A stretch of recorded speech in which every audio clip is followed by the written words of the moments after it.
Cara, my God. Vocês têm alguma coisa a dizer agora, um para o outro, que ainda não conseguiram dizer em particular? Não, aproveita o microfone aberto. O Jerome tomou o assento do rei. Então, ele queria sentar naquele assento do rei. Então a gente deixava, porque somos humildes, ele queria sentar no melhor assento. Então. Alguma coisa a mais vocês querem dizer um para o outro? Eu acho que tem que colocar o microfone bem próximo à boca, ele é tipo... Não, a gente já conversou o suficiente na antessala aqui. Acho que podemos ficar mais uns meses sem se falar, tá ótimo. Eu sei o que eles falaram na antessala. Não foi sobre a recuperação da Gol. É o que nós vamos falar agora. Na antessala eles trocaram aquelas, sabe, aqueles, como se fala assim, aquelas gentilezas, são todos extraordinariamente bem educados, sofisticados. Mas let's go down to business, Celso. É o grande assunto, não só no setor que está aqui, que é um setor que eu acompanho há muitos anos. Como jornalista de economia e de política, é talvez uma das principais notícias dos últimos meses, a recuperação judicial da companhia que você representa aqui. Como é que isso vai afetar o teu negócio? Boa tarde William, boa tarde Jerome, John. A gente já fez as nossas carícias ali na antessala, como já foi dito aqui. Acho que você pode aproximar um pouquinho mais, esse microfone é um pouco chato. Isso, obrigado. Prazer enorme estar aqui, muito bom ver todo o trade reunido para falar das companhias aéreas. Eu acho que as companhias aéreas estão dando o que falar, né? Estão criando muita notícia, a gente tem uma agenda super importante de crescimento. E falando da Gol, William, a Gol vai completar agora, né? Completou agora 23 anos, né? Trouxe o modelo low cost para o Brasil, para inovar. O mercado brasileiro tinha 30 milhões de passageiros quando a Gol entrou, 5 anos depois já tinha 60, né? E os 30 eram da Gol, né? Para mostrar que tem ciclos de inovação na indústria que são muito importantes, e esse ciclo ali do começo da Gol foi muito importante para o Brasil. E de 2010, 2011 para cá, o setor não tem crescido. Eu acho que esse vai ser um tema que a gente vai tratar aqui. Eu vou deixar também, quero que o Jerome e o John coloquem bastante para ver o que isso impacta. Mas por que eu estou falando disso? Não crescer o setor e lidar com toda a volatilidade de câmbio, combustível, com o custo de combustível que a gente tem aqui, e depois com uma pandemia, coloca a companhia numa certa fragilidade de balanço. E a gente optou, né, por esse caminho, né, do Chapter 11 voluntário, justamente porque a gente tem uma companhia saudável, tem uma companhia com margens operacionais comparáveis às melhores companhias aéreas do setor, né? Se fazer uma comparação da região, a Gol está lá com uma margem super positiva, os indicadores operacionais super saudáveis, mas um balanço pesado num país com um custo de capital altíssimo, né? Com uma oferta de crédito que praticamente secou, né? no pós-pandemia, né? Para vários setores, né? A gente viu isso lá quando teve a questão das lojas americanas e tudo, mas para o nosso setor, que já veio, né, de 4 anos difíceis, 3 anos difíceis, vem ainda muito mais. E encontramos nesse caminho do Chapter 11 um caminho seguro, de fato, para endereçar a questão da estrutura de capital da companhia. Nada muda na companhia, a operação continua normal, o plano desse ano é um plano de crescimento em relação ao que a gente está voando hoje, né? Otimizar a frota, tá com o tamanho certo da frota, mas posicionar a empresa para crescer. Estou impressionado com a organização da Justiça Americana, acho que o Jerome já deve conhecer mais isso quando passou por esse processo, e com a segurança que ela passa para todos os envolvidos, né? Tanto para os credores quanto para a própria empresa. A empresa fica muito protegida, o que nos permitiu, nesse caso, trazer do dia 1 que a gente anunciou que a gente entraria nesse processo, já um aporte de 950 milhões de dólares, né, que na última semana foi aumentado para 1 bilhão, num cenário de praticamente que não tinha essa liquidez, talvez fora de um cenário de um Chapter 11, né? Então, o processo é maduro o suficiente para que esse capital entre na companhia de forma segura, garanta a operação, o crescimento, a renovação da frota, tudo que é importante para manter a companhia ainda melhor daqui para frente, enquanto a gente renegocia com os principais credores e com os principais lessores, né? Então, não impacta, a sua pergunta aqui, não impacta o setor sobre esse aspecto de capacidade, sobre o aspecto da segurança operacional.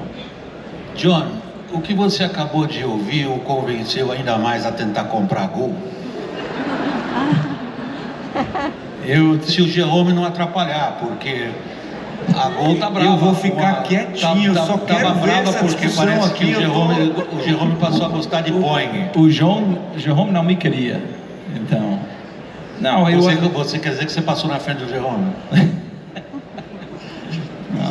Não, eu acho que, falando do mercado, eu acho que, o que eu diria, William, é que nossa indústria aqui em Brasil é muito mal entendido, né? Então, nós fazemos muita coisa para o crescimento do PIB deste país. Então, o que eu acho que este país precisa é empresas aéreas fortes, que crescem, que trazem novas aeronaves, um combustível igual aos outros países do mundo têm, em vez de ser o combustível mais caro do mundo.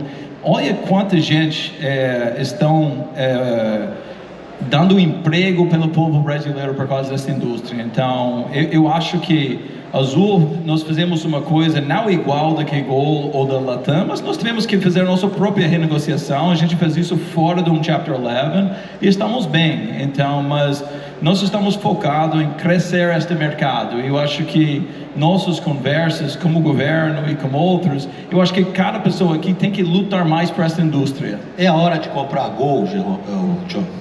Você falou Jerome, então Jerome responde. É a hora de comprar a Gol? Ou os aviões da Gol? Eu, sinceramente, não sei. Acho que a resposta depende muito da estratégia de cada companhia. No nosso caso, a gente já vem, nos últimos 3 anos, crescendo de forma bastante forte no mercado, trazendo mais capacidade, olhando para o ano de 2024 de forma otimista, trazendo mais avião, buscando mais oportunidade de crescimento. Então, no nosso mapa, o crescimento de 2024 já está definido e a nossa maneira de financiar isso também. Então, é muito mais dependendo da estratégia de cada companhia, mas não necessariamente da Latam. Você passou pelo Chapter 11, algum conselho a dar ao Celso? Eu acho que tem um lado pessoal e tem um lado profissional. O lado pessoal é extremamente difícil. É um momento que não é fácil, porque a conversa com os credores é sempre muito complicada e você está passando pela primeira vez por um processo que quem está do outro lado da mesa passa uma vez por mês. Então, você é inexperiente nessa conversa versus os assessores financeiros e os advogados que estão, obviamente, acompanhando todos os lados dos envolvidos. Então, do lado pessoal, acho que é muito difícil encontrar um balanço para a tua vida pessoal não sofrer demais. Como é que está a tua, Celso? William, Desculpa, esse microfone é chato, você precisa aproximá-lo o máximo possível. Vamos lá. Eu acho que está muito intensa. Eu agradeço aí o conselho do Jerome, porque de fato é muito intensa, principalmente para a coordenação. A equipe que está trabalhando comigo nisso é uma equipe muito grande, né? Dos assessores financeiros, é incrível como isso nos Estados Unidos é de fato uma indústria organizada e de muita qualificação. Então, manter a coordenação de toda a comunicação, de como a gente vai fazer, é um processo totalmente transparente, público. Então, tudo que a Gol está fazendo é submetido, né, através de petições, motions, e cada uma é desse tamanho, né? Assim, tem todos os detalhes de o que a gente vai fazer com os salários, o que a gente vai fazer com a frota, o que a gente vai fazer com tudo isso. Requer uma preparação muito grande, mas tem um aspecto pessoal que está me ajudando muito, que é a organização do processo e ter uma direção clara do que é sucesso. A gente veio de um ambiente de baixíssima visibilidade, né, com a companhia, de novo, recuperando a parte operacional, mas com uma posição de caixa bem fragilizada e com dificuldade, e essa incerteza eu diria que era mais difícil para mim lidar com ela do que o que eu estou lidando hoje. Deixa eu aproveitar o momento. Dá uma direção muito clara. Como é que estão as tuas conversas com os credores? E qual é o horizonte de tempo que você tem? Quando é que você sai dessa situação? Boa, William. A gente sai muitas companhias entraram nesse processo, né, de Chapter 11 durante a pandemia. E a gente está entrando, bem depois. Eu diria que... Por quê? Porque tentamos muito, de todas as maneiras, uma negociação fora de corte, né, que foi, por exemplo, o que a Azul fez. Qual a vantagem disso agora? Praticamente todos os lessores, que talvez seja a negociação mais complexa, a gente já tinha o desenho do deal mais ou menos feito já. A gente já passou praticamente o ano passado em negociações com eles e agora dentro do Chapter 11 a gente está chancelando, tem algum ajuste, algum avião que ia ser devolvido que vai ficar, ou algum avião que não ia ficar, vai ser devolvido mais cedo, mas a base, o mapeamento das oportunidades, o quanto que a gente precisa mexer nesses contratos, estava feito. Então a gente avançou muito rápido. E as duas coisas que mais demoram nesse processo é justamente o DIP, que é esse primeiro aporte de capital para assegurar o plano, que em outros casos demorou às vezes 8 meses, 10 meses pós-anúncio. E o nosso foi no dia 1 do anúncio. Então, e agora está totalmente aprovado o DIP. Então isso já foi, em um mês praticamente, né, que a gente está nisso. E a outra coisa é a negociação dos lessores, que já vem muito avançada. Então, tudo leva a crer que o nosso processo... E outra, a gente opera uma frota só, não estamos mexendo nada na questão dos empregados da empresa, do nosso time, não estamos revendo contrato. É um processo bem menos complexo do que os processos... Se olhar para quando as americanas entraram em Chapter 11, voavam 7 tipos de frota, daí tinha que devolver os wide bodies, trazer avião novo. No nosso caso é muito simples sobre essa questão. Então, o que tudo indica, deve ser um processo mais rápido, mais célere. A fase mais pesada são esses 2, 3 primeiros meses, e depois eu acho que a gente já começa a falar do plano e do exit financing no segundo semestre. O Celso Jerome citou um momento de timing ao qual ele concedeu certa relevância. A Gol, a empresa dele, entra no Chapter 11 num outro momento comparável, por exemplo, da sua. Isso fez muita diferença? Eu acho que cada empresa tem um timing diferente, tem características diferentes, tem uma situação na entrada diferente. Era muito mais complexo entrar no Chapter 11 no momento em que a demanda era zero. A gente entrou em 2020, no meio de 2020, não tinha passageiro, ninguém estava voando. Então, do lado da receita, é bem mais complicado. A outra diferença, talvez no outro sentido, é que sobravam aviões naquele momento. Não é a situação agora. Então, acho que tem prós e contras de cada um dos timings e sempre olhando a situação da empresa no momento em que entrou, né? A gente entrou com muito caixa no Chapter 11 porque a gente entrou cedo, né? A gente percebeu que ia ser longa essa crise e a gente tomou a decisão de reestruturar mais cedo. Então, eu acho que é muito difícil comparar, William, muito difícil. Vocês três, logo de saída, apontaram um estrangulamento do setor, um setor que não cresce, independentemente de todas as dificuldades específicas a cada uma das empresas aqui representadas. Agora, John, você sublinhou que a sua parte de reestruturação financeira ficou para trás. Você está numa situação agora diferente, mas requer investimento e requer, sobretudo, conseguir aviões. Como é que você vai investir e conseguir aviões? Sabe, eu acho que o mercado tem que entender que tem falta de aeronave no mundo neste momento. Então, todo empresário do mundo está atrás do aeronave, está atrás do motor. Tem falta de motor no mundo, neste mundo. O que foi vendido para nós é que o motor ia ficar voando por 20 mil horas, está saindo com 3.500 horas. Então, isso é um grande problema que nosso setor tem. Então, acho que Gol, Latam e Azul, todos nós queremos botar mais capacidade no mercado neste momento. porque a demanda está forte, né? Mas isso é uma coisa mundial. Então tem empresa aérea americana com aeronave groundada por falta de peça, falta de motor. Os fabricantes estão com expectativa para receber motor que está indo para ajudar as empresas que têm aeronave parado. Então isso é uma situação muito complexa que tem. Mas quando você pensa em Brasil, você tem que ter um retorno no capital investido, né? Nos últimos anos não teve retorno no capital investido. Então, puxa, para lutar por mais aeronaves, para lutar por mais capacidade aqui em Brasil, você tem que ter um retorno para este capital. Isso é uma coisa que eu acho que, como setor, nós temos que olhar os principais problemas que tem e começar a atacá-los como indústria.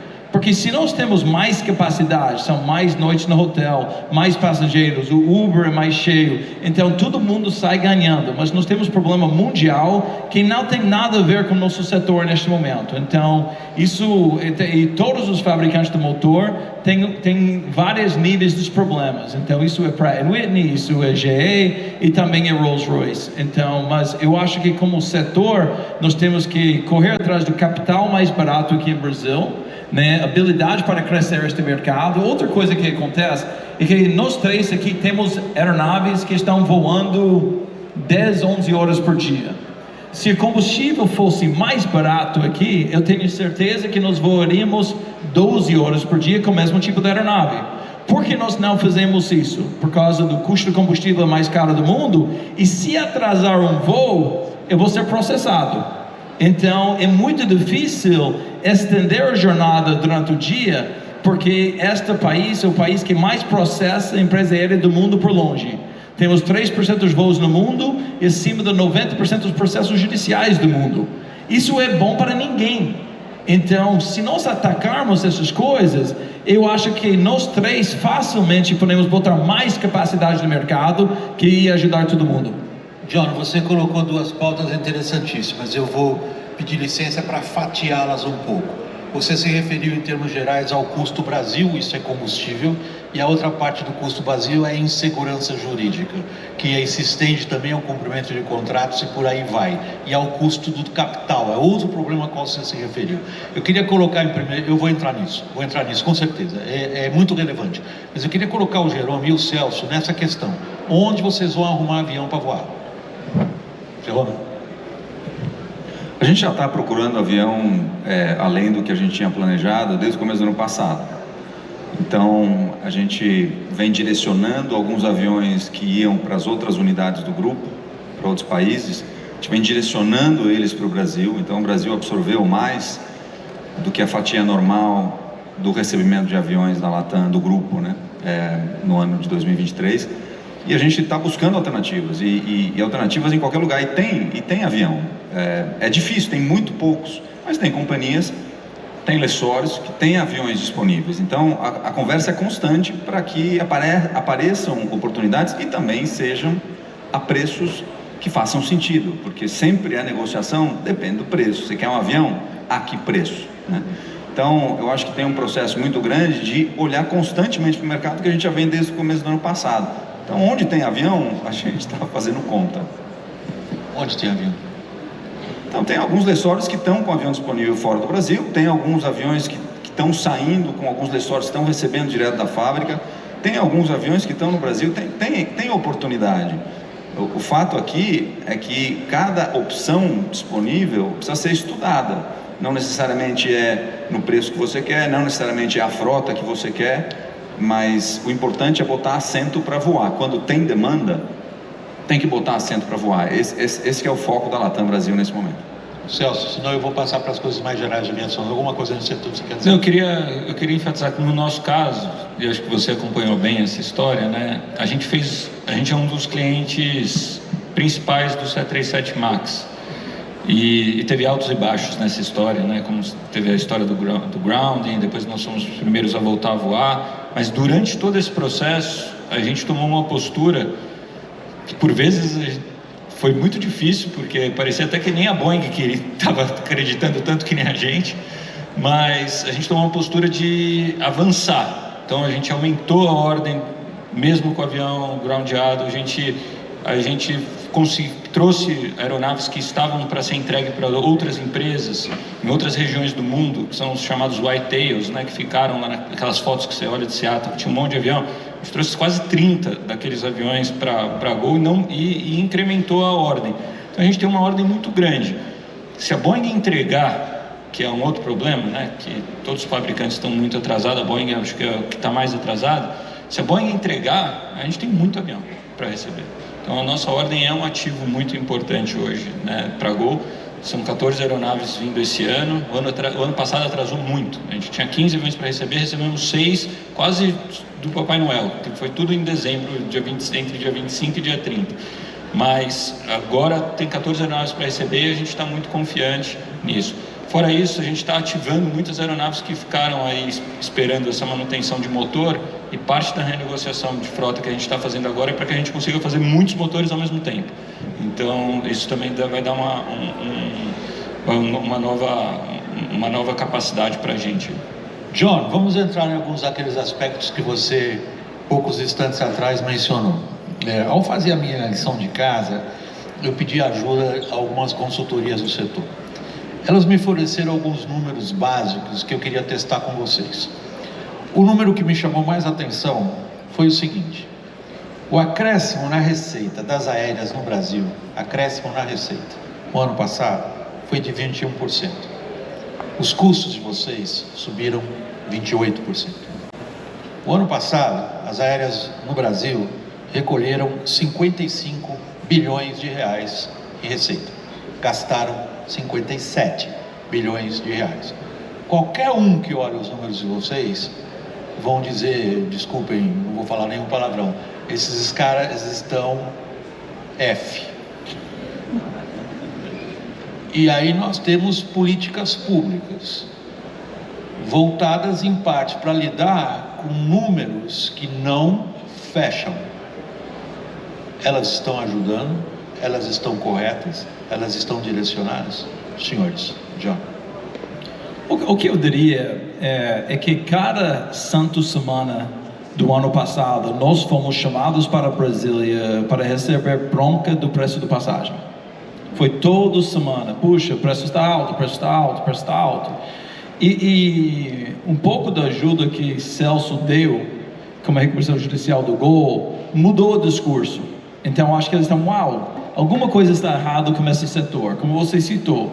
Todo mundo tem seus próprios números, né? O presidente do Petrobras fala, não, eu baixei o combustível, né? Então todo mundo está falando coisas diferentes. Mas 41% do seu custo é combustível, você confirma? Isso. Mas o fato é que o dólar em 2019 foi 3,80, hoje é 5, e o preço do combustível é 70% mais caro hoje do que foi. E nós somos um país que produz o petróleo. Eu acho que isso não é uma boa prática. Então o que eu diria é que o governo está super aberto a conversar conosco agora, que talvez não foi antes. Então a conversa mudou. Eu fiz uma entrevista que eu falei, nós não somos o vilão desta história. Nós somos pessoas que estão investindo capital todo ano. Eu vou perguntar para o João, porque ele é um cara rico aqui, mas quanto bi Latam vai investir em aeronaves este ano? O investimento total da Latam no Brasil esse ano, mais de $1 bilhão. Então, 5 bi. Então você abre o jornal e fala, puxa, o Ford está botando uma fábrica, 11 bi nos próximos décadas. Ele fez isso no ano, nosso número é similar, o número do Gol é similar também. Então, quem está investindo de verdade nesse país somos nós, especialmente a Azul, que compra a aeronave do Embraer. Então isso está dando emprego para muita gente. Então eu acho que o governo finalmente está aberto a conversar sobre esses temas que foram mais polêmicos no passado, para ver, puxa, o que nós podemos fazer? Porque sabe uma coisa, se o preço é 500 ou 1.000 ou 2.000, o classe A vai para Trancoso de qualquer jeito, mas o classe médio do Brasil vai parar de voar. Isso é ruim. Como o Celso falou, nossa indústria parou de crescer. E o que nós queremos que o classe C volte a voar e encher nossas aeronaves. E todo mundo sai ganhando. Jerome, a situação está clara, me parece que entre vocês é consenso. O custo do capital é alto, o custo do combustível é alto, está dolarizado, além dos 41% que vocês têm de gastos com combustível. Se minhas contas estão corretas, se não estiverem, me corrija imediatamente. Outro número que eu tenho aqui é o seguinte: arrendamento, seguro, depreciação, tarifas e navegação aérea são mais 15% em cima da conta dos 41%. Há coisas que o governo não controla, o dólar, por exemplo. Agora, o resto, sim. O que é que você quer que o governo faça? Eu acho que a gente tem que primeiro ter uma política que a gente não tem. Qual a política de desenvolvimento do setor? Ninguém sabe responder isso. A gente tem batido em alguns temas, por exemplo, o do combustível, que é o principal elemento do custo. O primeiro pilar de qualquer política pública aqui no Brasil deveria ser reduzir o custo da aviação. O principal custo é o combustível, mas tem muitos outros custos. Sem custo baixo não existe preço baixo. Sem preço baixo, a classe média não vai voar e o Brasil vai continuar andando de lado, que é o ponto do Celso no começo, e que a gente está transportando esse ano a mesma coisa que a gente transportou em 2012. Ao invés de que, se você olhar a década de 2002 a 2012, a gente triplicou o volume de passageiro. Precisa trabalhar no custo. E é o custo de financiamento, é o custo do combustível, é a produtividade da mão de obra, é o custo causado pela judicialização, que é uma falta de regulamentação aqui, que define a que o passageiro tem direito em caso de cancelamento e atraso de voo. Quer dizer, todos esses pilares, eles não estão sendo endereçados, e está todo mundo, inclusive a gente, achando que o preço está alto, e está mesmo alto, porque com esse preço do jeito que ele está, a gente não vai ter o crescimento que o Brasil precisa ter, para ter a quantidade de passageiros por habitante que o Chile tem, que a Colômbia tem, que o Peru. A gente perde para esses países, não é que a gente perde para Espanha, Estados Unidos, a gente está perdendo para países aqui na América Latina. Então isso é frustrante. A gente precisa ter uma política pública. O primeiro ponto a atacar da política pública é custo. Eu já te dou o segundo, é regulamentação. A gente está agora discutindo com um projeto de lei da milhagem, que basicamente muda todos os programas de fidelidade, desvalorizando os programas de fidelidade das companhias aéreas. A gente está com uma discussão se pode ou não cobrar a bagagem junto com a passagem ou não. Essas discussões são recorrentes, elas estão aí há mais de 5 anos. Estão penduradas aí. A outra, apareceu um projeto de lei faz 2 semanas para proibir a cobrança pela marcação de assento. Quer dizer, a gente vai somando mudanças de regulamentação do setor aéreo que não vão na direção de tornar o setor mais atrativo, para trazer mais investimento, para trazer mais crescimento. Elas vão na direção contrária. Geraldo, deixa eu colocar o dedo num problema que vocês já mencionaram: custo de capital. Seria, Celso, o papel de um banco público nesse momento entrar nessa questão? Aqui, esse setor, você falou, praticamente não tem espaço, né, de margem. E isso no ano passado, a gente pode falar que foi um ano bom para o setor. Com tudo isso aí que você falou, foi um ano... Ou seja, minha conta está correta. Está correta, e a minha dúvida é se você estava incluindo o leasing, tudo também, que tem alguns tipos de contabilidade que não inclui, mas eu acho que você incluiu, porque você depois trouxe o número. Porque esse ponto, né, a gente faz uma margem, mas a gente tem que pagar o leasing, tem que pagar o capex, tudo isso, a inflação em dólar de 2 dígitos por ano, por conta dessa crise de supply chain, tudo que a gente está enfrentando. Mas vamos voltar aqui ao teu ponto.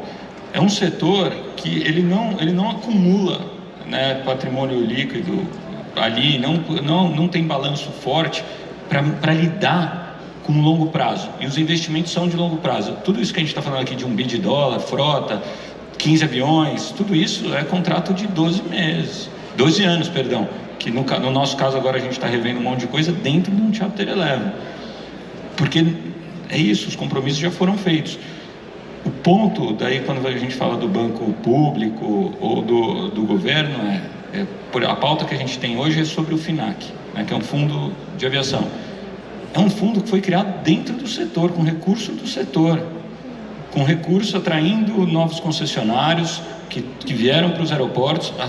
As taxas de conexão que os passageiros cobram são lá. É um case de política pública. A gente não está indo lá falando assim, a gente precisa de socorro para as companhias aéreas. A gente está falando, olha, o setor gerou um fundo que tem que ser usado no setor. Na nossa opinião aqui, essa é a melhor maneira de utilizar, né? A nossa opinião, a gente está falando sim, pode ser através de uma garantia, que pode ter um banco público incentivando isso. Isso sinaliza para os outros bancos também, bancos privados, que fazem parte desse setor, muito pouco, para o tamanho do nosso setor, muito pouco, por conta dessa dúvida. E só para voltar a essa questão de Estado, não Estado, o mundo, pessoal, foi dividido em dois depois da pandemia, entre um mundo onde as empresas aéreas estão estabelecidas e aconteça o que acontecer, o Estado vai olhar o setor de uma maneira estratégica e vai suportar, e o mundo que não vai.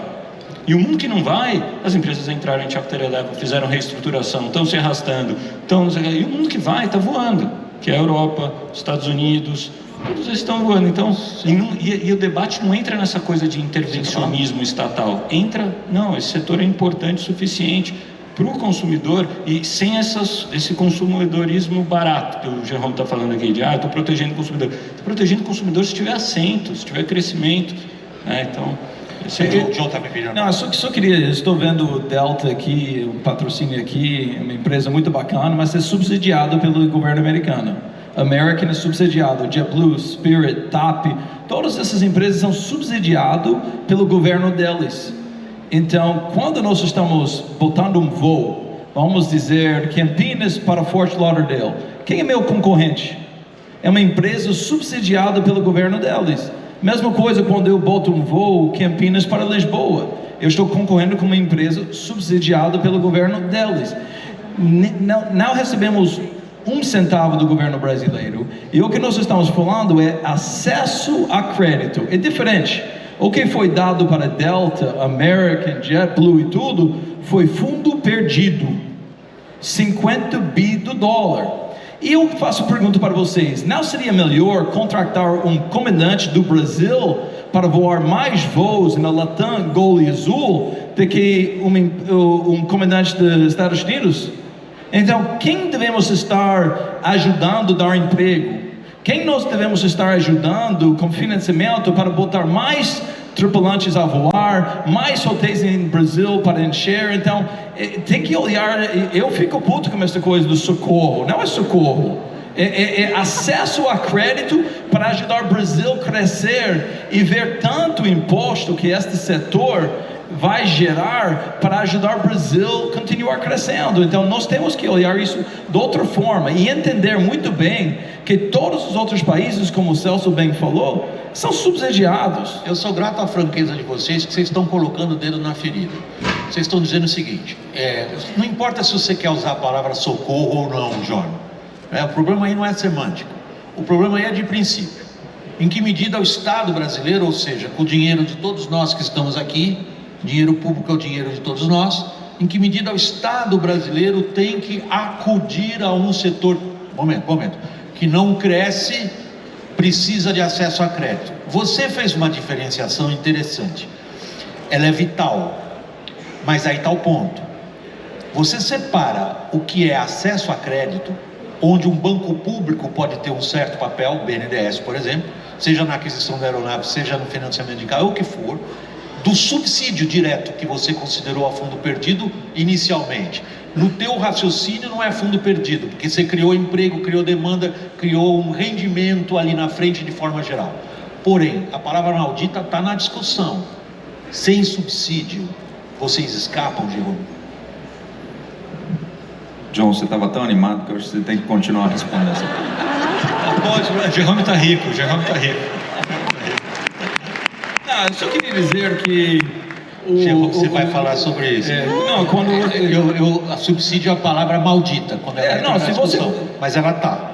Se você paga juros de subsídio, não é. Então, quando você dá retorno para o banco, não é subsídio, né? É um bom investimento do banco. Mas, John, você aplaudiu os subsídios de outros países. Eu não aplaudi, eu falei que eles... Você falou com o maior entusiasmo. Não, eu falei que eles receberem e a gente não. Quem é subsidiado. Como é que eu vou competir com alguém que é subsidiado? Foi o que você falou. Não, eu falei que isso que foi feito.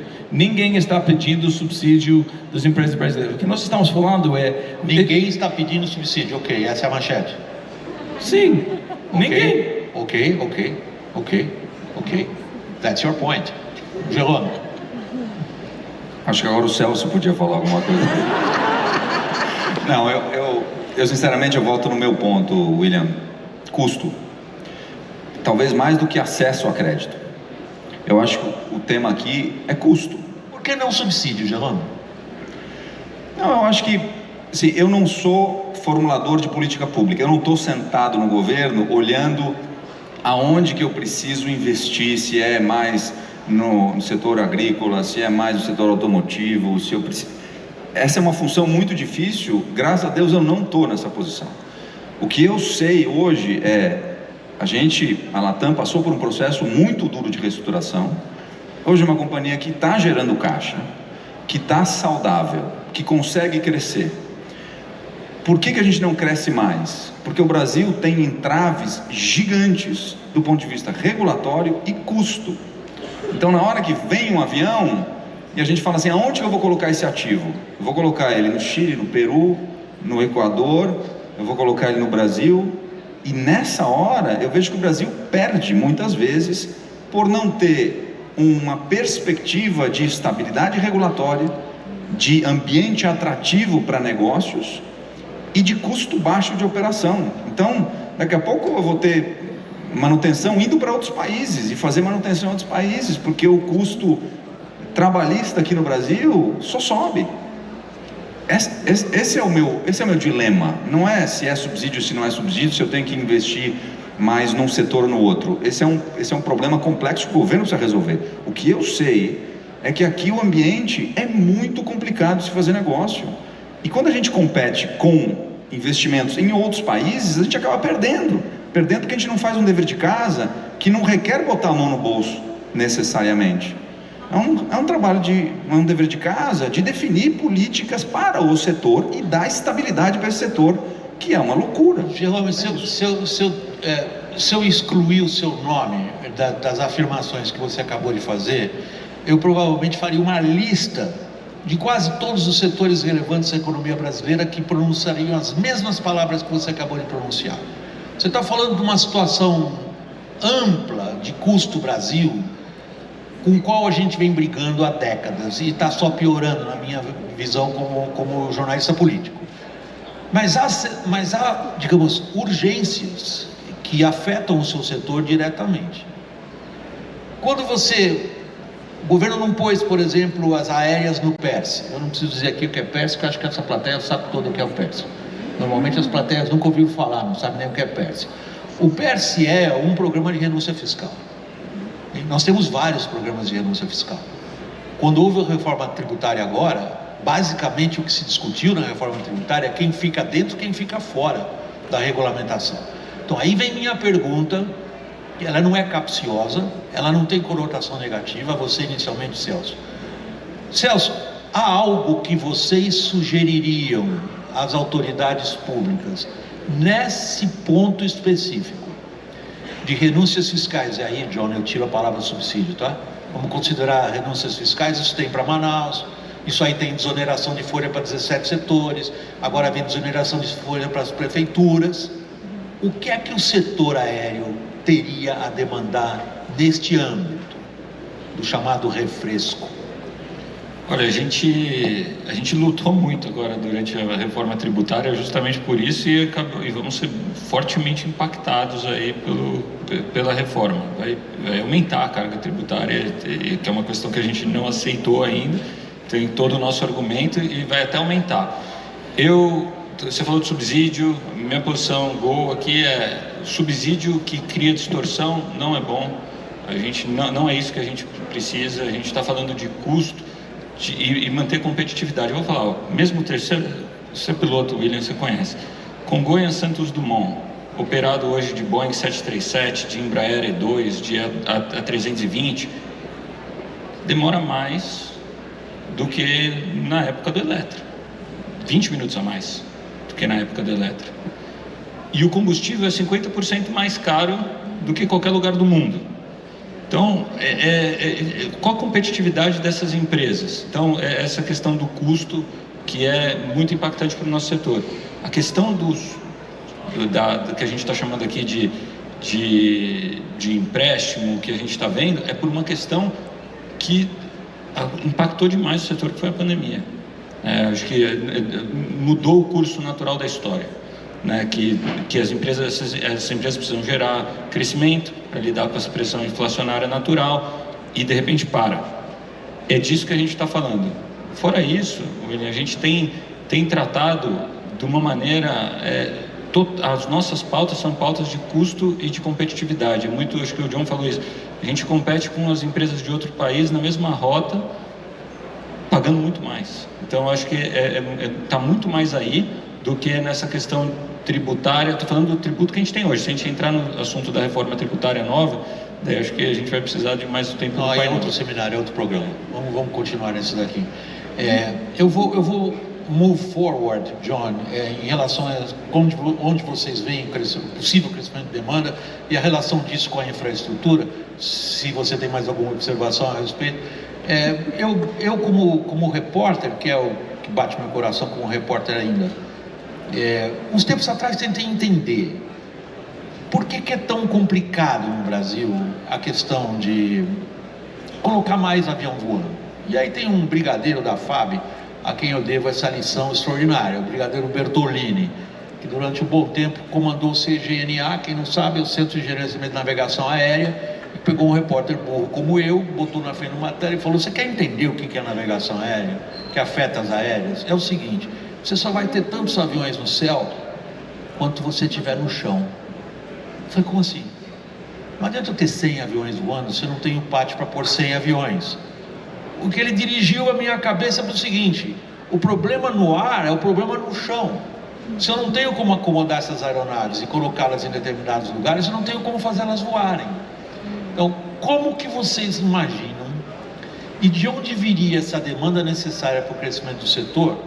Se a gente considera que a última grande pista no Brasil construída foi a segunda de Brasília no ano 2000, nos últimos 25 anos a China fez 270 aeroportos, não sabe nenhum de grande porte. Como que vocês veem essa relação entre infraestrutura, concessão de aeroportos e crescimento de demanda, John? O Azul opera em mais ou menos 100 aeroportos que Golitan não estão. O Jerome me chama de monopolista por causa disso, mas eu decidi voar lá, então... É a definição do termo. Mas a gente decidiu voar em alguns desses lugares. E tem pista em muitos locais do Brasil. Às vezes precisa do terminal, às vezes precisa do raio-x. E o que eu tenho visto nos últimos décadas é que nós temos bons aeroportos em Brasil agora, né? Olha Guarulhos agora, olha Campinas, olha Confins, olha Brasília, olha investimento que vai acontecer em Congonhas agora. Então, eu acho que o movimento para vender os aeroportos do Brasil foi bom.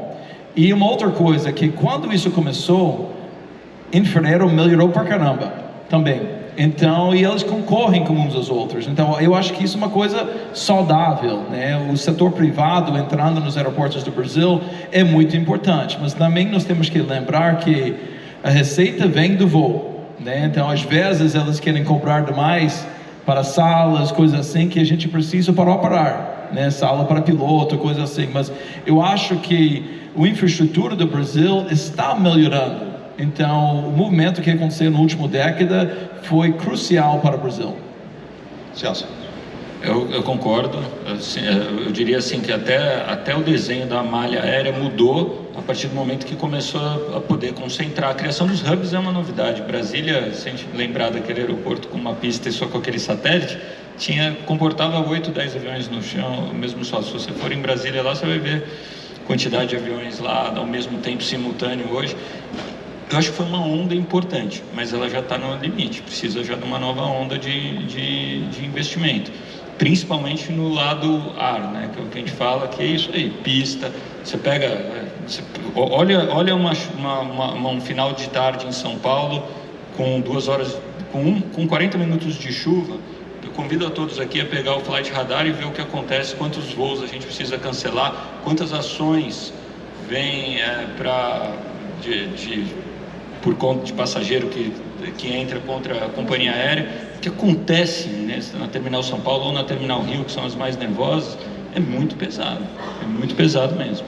Perdão, estou com um retorno aqui. William, posso complementar com Eu acho que depois que você opera muito tempo em companhia aérea, você fica obcecado por custo. E eu sou um cara absolutamente obcecado por custo. Vou dar 2 exemplos aqui de São Paulo. Primeiro deles, no ano passado a gente aumentou a capacidade do aeroporto de Congonhas. A gente botou mais avião para voar lá. O que aconteceu é que aumentou o tempo de táxi em 4 minutos. E aumentou o congestionamento aéreo quando o avião está voando em quase 5, 6 minutos. Esse aumento de capacidade. Isso custou para a Latam um avião. É como se eu preciso, para operar a mesma coisa, ter um avião a mais. Porque tem mais avião parado, seja no trânsito no chão, seja no trânsito aéreo. Isso aumenta o custo de operação, gente. E esse é o tipo de coisa que a gente precisa lutar contra o tempo todo. Outra coisa importante que também é custo.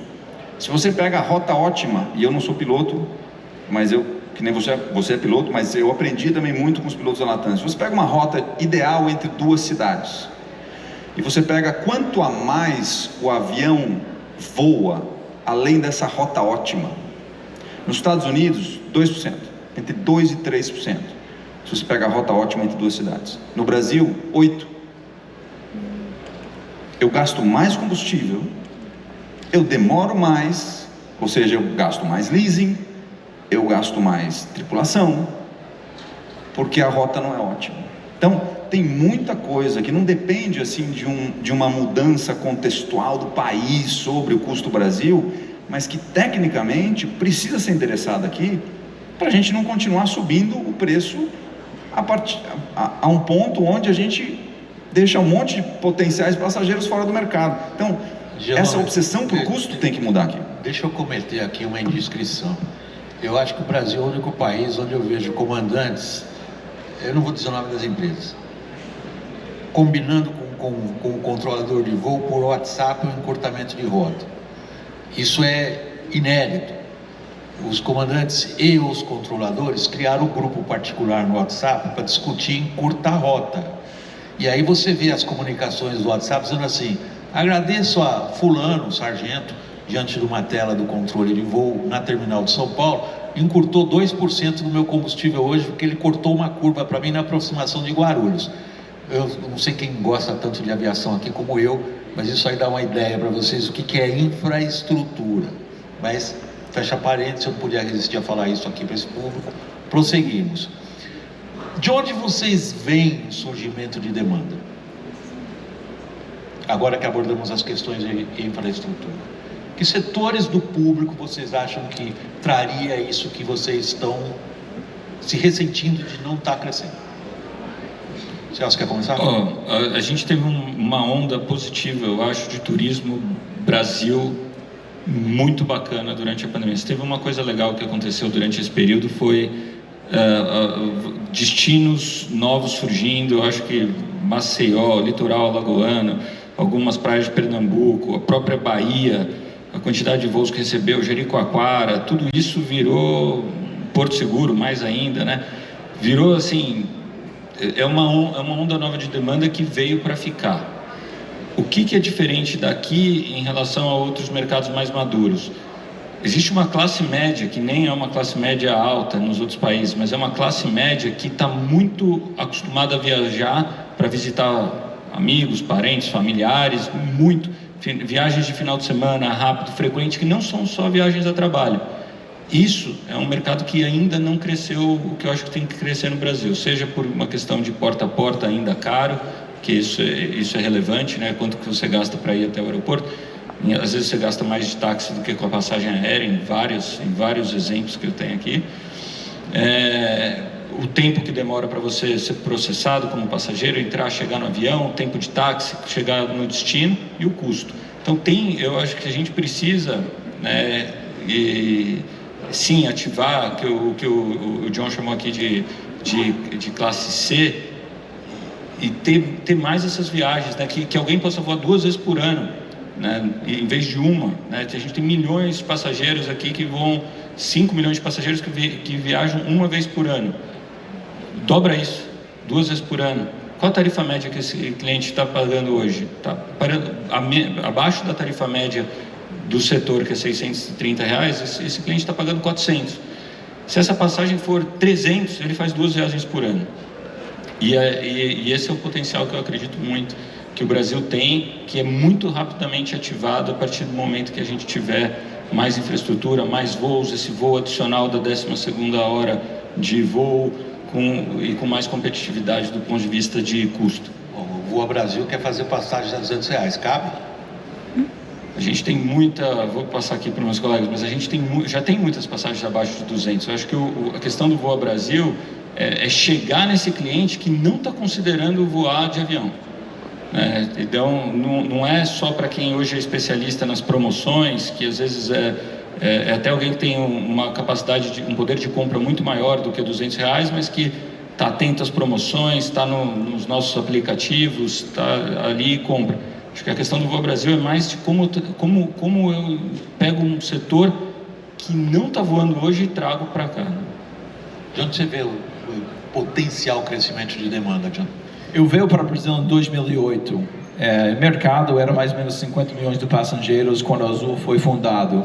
O real era 1,58 quando eu cheguei aqui, então eu fui bem enganado, né? O Cristo estava decolando, The Economist e tudo, então o PIB crescendo 7, 8% ao ano. E se eu soubesse que o dólar ia para 5, combustível ia dobrar e tudo isso, ia ter saído muito tempo atrás, mas eu estou preso aqui ainda. Então, mas o que eu diria é que a gente falou sobre muita coisa negativa, custo e tudo, mas a oportunidade que o Brasil tem é grande, é muito grande. Se a gente começa a voar como Colômbia voa, nós temos que crescer nosso mercado 50%. Se a gente chega onde Chile está, nós quase temos que triplicar. Isso é uma coisa incrível. Então, eu estou aqui no Brasil porque eu acredito no futuro do Brasil. Eu acredito na oportunidade de crescer este mercado. Olha isso, nós temos 3 empresários aqui que são vivos, ainda investindo, apesar da pandemia, do dólar, do combustível, da judicialização, de tudo isso. Somos vivos e ainda estamos tentando fazer negócios aqui no Brasil. Eu acho que se nós juntarmos como setor e como indústria e fala mais alto e todo mundo lutar por nosso setor, por que não podemos chegar onde Chile está? Por que não podemos chegar onde México está? Por que nós não podemos convidar os gringos para conhecer nosso país, em vez de gastar todo o nosso dinheiro em Flórida? Né? Então isso que nós estamos fazendo. Então eu acho que nós temos que convidar cada brasileiro a conhecer 3 cidades a mais este ano e começar a fazer coisas para incentivar o turismo local. Então sim, nosso pauta com o governo, com esses custos, nós vamos continuar lutando. Mas se João fala, Celso fala, eu vou ser chamado Zé Travão da empresa aérea, né? Então, mas se a indústria inteira se junta, vamos lutar por alguma coisa que vai dar emprego, vai dar oportunidade, vai ter um monte de... Nós temos, só na Azul, nós temos 1.500 copilotos que querem virar comandante. Como que você vira comandante? Tem que crescer. Nós temos um monte de pessoas que querem se formar, querem continuar. Então, eu acho que estamos falando de coisas negativas, mas a oportunidade do Brasil é gigante.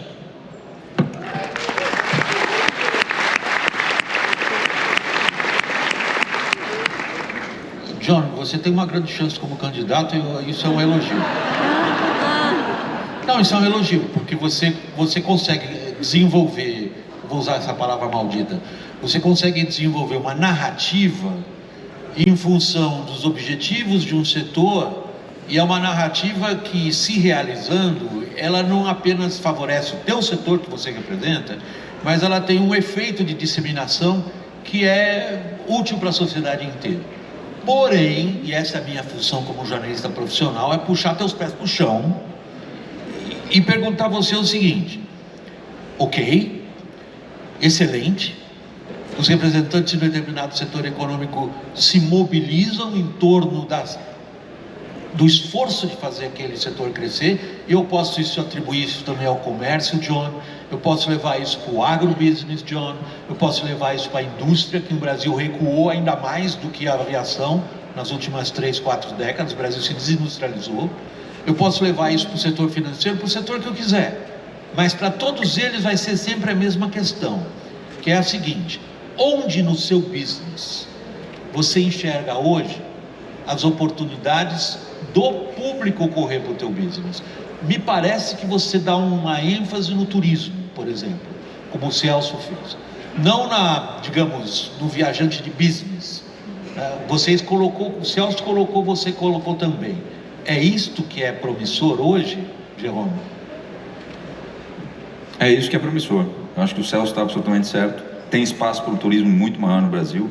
Concordo com o John que a gente tem que ver o lado de oportunidade, porque tem muito. Ele vai vir do passageiro de negócios também, mas esse provavelmente vai vir proporcional ao crescimento da economia. Aí eu não imagino uma alavancagem muito grande versus o crescimento do PIB. No turismo, sim, eu acho que aí ele tem que vir em ordens de magnitude mais alto do que o crescimento do PIB. Que importância vocês dão nesse contexto a novos projetos, sobretudo na área internacional?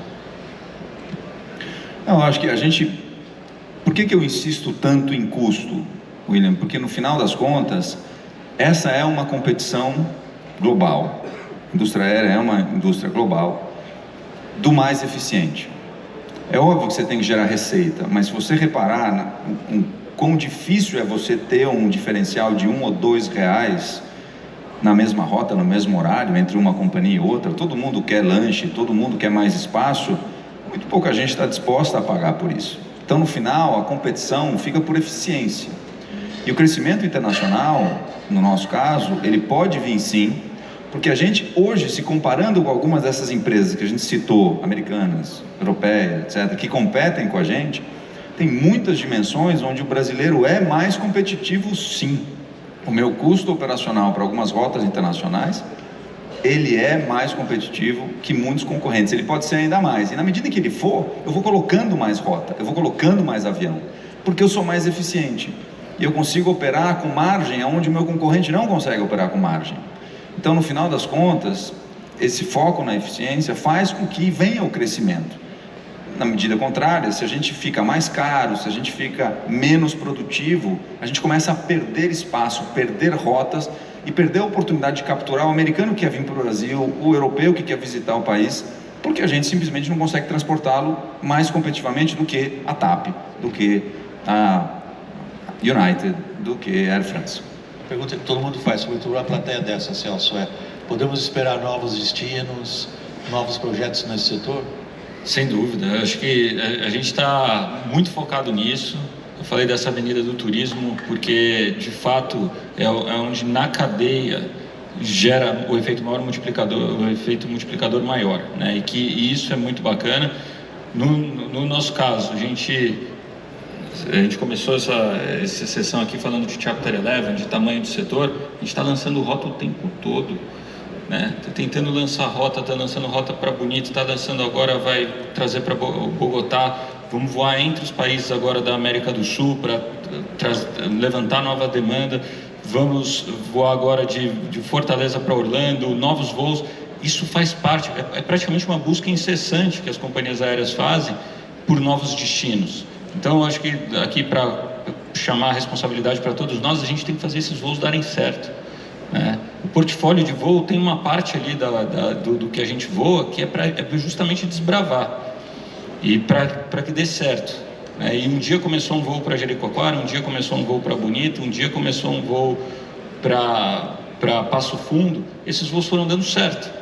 E é isso que o setor precisa, o tempo todo desse apoio para que esses destinos fiquem. E daí o setor vai crescendo. Por último, your take, na parte internacional.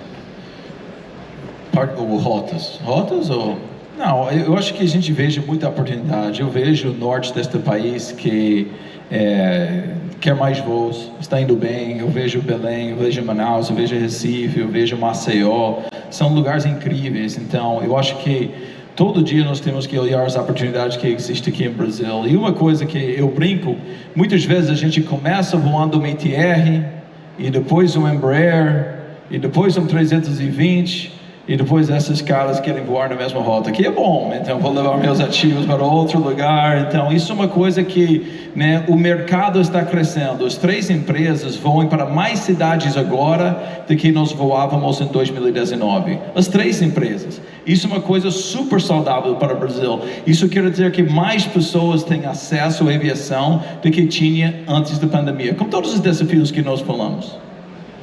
Aos três eu agradeço a franqueza, a disposição de participar do debate aberto. Muito obrigado em nome do público. Obrigado.